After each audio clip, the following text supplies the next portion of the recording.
Hi guys, this is from 11 Kannada.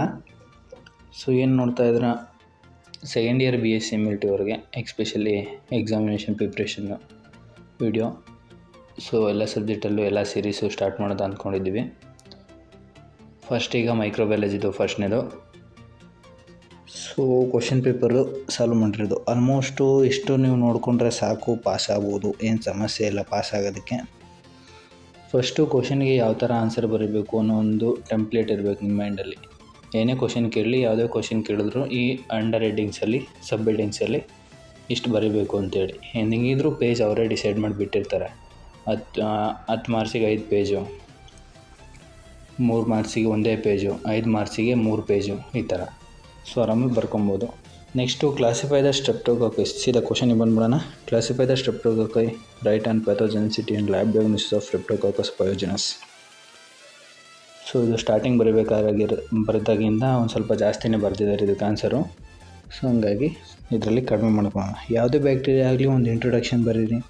Virus ಆಗಲಿ, fungi ಆಗಲಿ, mycology ಯಾವುದೇ ಒಂದಾದ್ರೂ ಫಸ್ಟ್ ಇಂಟ್ರೊಡಕ್ಷನ್ ಮೇನು.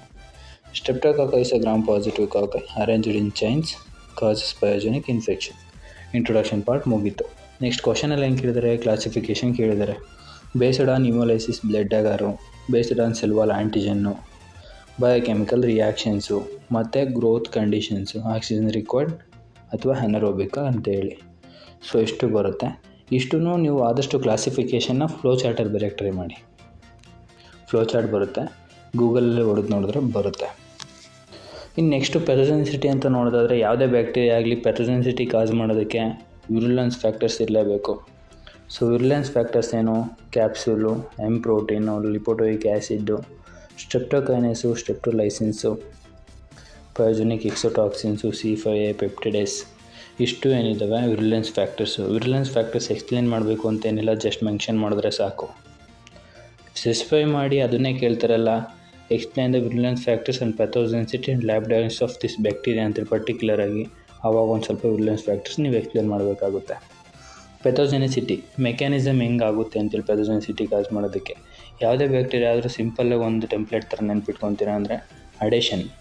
ಯಾವುದೇ ಬ್ಯಾಕ್ಟೀರಿಯಾ ಆಗಲಿ ಫಸ್ಟ್ ಹೋಗಿ ಬೈಂಡ್ ಆಗಿ ನೆಕ್ಸ್ಟು ಹೋಸ್ಟ್ ಸೆಲ್ ಒಳಗಡೆ ಹೋಗಿ ಇನ್ವ್ಯಾಷನ್ ಒಳಗಡೆ ಹೋಗೋದಕ್ಕೆ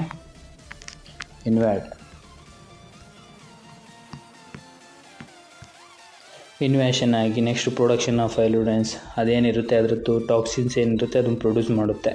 ಅದನ್ನು ಪ್ರೊಡ್ಯೂಸ್ ಮಾಡಿದಾಗ ಇಮ್ಯೂನ್ ಎವ್ಯಾಷನ್, ನಮ್ಮದು ಯಾವುದೋ ಒಂದು ಇಮ್ಯೂನ್ ಸಿಸ್ಟಮಲ್ಲಿ ಗೊತ್ತಾಗುತ್ತೆ ಯಾವುದೋ ಆಂಟಿಜನ್ ಫಾರಿನ್ ಬಾಡಿ ನಮ್ಮ ಬಾಡಿಗೆ ಎಂಟ್ರ್ ಆಗಿದೆ ಅಂತೇಳಿ ಅವರು ಅವಾಗ ಫೈಟ್ ಅಗೇನೆಸ್ಟ್ ದಟ್ ಆರ್ಗ್ಯಾನಿಸಮ್ಸ್ ಏನಿದೆ ಫಾರಿನ್ ಬಾಡೀಸ್ ಅದ್ರ ಅಗೇನೆಸ್ಟು ಫೈಟ್ ಮಾಡ್ತವೆ.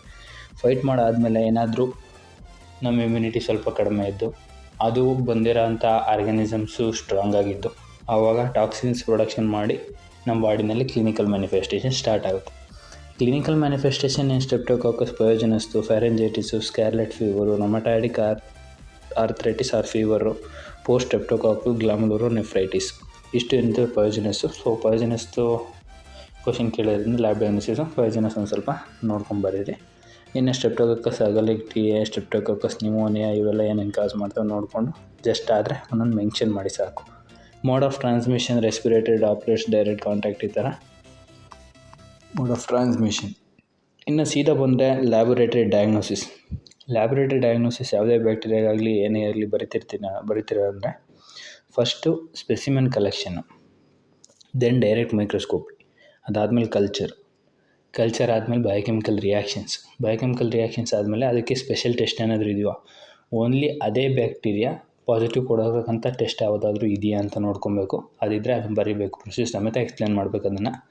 ನೆಕ್ಸ್ಟು ಸಿರಲಾಜಿಕಲ್ ಟೆಸ್ಟು, ಯಾವುದಾದ್ರೂ ಸಪ್ರಿಯೇಷನ್ ಮಾಡೋದು, ಕ್ಲಾಸಿಫಿಕೇಷನ್ ಆ ಥರ ಸಿರಲಾಜಿಕಲ್ ಟೆಸ್ಟ್ ಏನಾದರೂ ಇದೆಯಾ ಅಂತೇಳಿ. ನೆಕ್ಸ್ಟ್ ಅದಾದಮೇಲೆ ಕಾಮನ್ನಾಗಿ ಎಲ್ಲ ಬ್ಯಾಕ್ಟೀರಿಯಾಗೂ ಬರ್ತಕ್ಕಂಥದ್ದು ಮಾಲಿಕ್ಯುಲರ್ ಮೆಥಡ್ಸು ಮತ್ತು ಆ್ಯಂಟಿಮೈಕ್ರೋಬಿಯಲ್ ಸಸೆಪ್ಟಬಿಲಿಟಿ ಟೆಸ್ಟ್. ಸೊ ಇವಿಷ್ಟು ಏನಿದೆ ಬರೀಬೇಕು, ಕಾಮನ್ನಾಗಿ ಬರಿಬೋದು ಲಾಸ್ಟ್ ಹೇಳ್ದನ್ನು. ಇನ್ನು ಸ್ಪೆಸಿಮೆನ್ ಕಲೆಕ್ಷನಲ್ಲಿ ಏನೇನು ತೊಗೊತೀವಿ, depending upon site of the infection, throat swab, pus, blood, CSF ಈ ಥರ ತಗೊತೀವಿ. ಡೈರೆಕ್ಟ್ ಮೈಕ್ರೋಸ್ಕೋಪಿನಲ್ಲಿ ಇಂಟ್ರೊಡಕ್ಷನಲ್ಲಿ ನೋಡ್ದಂಗೆ gram positive cocci arranged in chains. So ಇದು ಚೈನ್ಸಲ್ಲೇ ಯಾಕಿದೆ ಅಂತೇಳಿ ಎಲ್ಲಾದರೂ ಕ್ವಶನ್ ಬರ್ಬೋದು. ಸೊ ಚೈನ್ಸಲ್ಲೇ ಯಾಕಿರುತ್ತೆ ಅಂದರೆ ಡ್ಯೂ ಟು ದಿ ಮಲ್ಟಿಪ್ಲಿಕೇಶನ್. ಏನಿದು ಮಲ್ಟಿಪ್ಲಿಕೇಶನ್ ಆಗಬೇಕಾದ್ರೆ ಮೇಲೆ ಕೆಳಗೆ ಮಾತ್ರ ಇದು ಮಲ್ಟಿಪ್ಲಿಕೇಶನ್ ಆಗುತ್ತೆ. ಸೊ ಡ್ಯೂ ಟು ಇದು ಚೈನ್ಸಲ್ಲಿರುತ್ತೆ.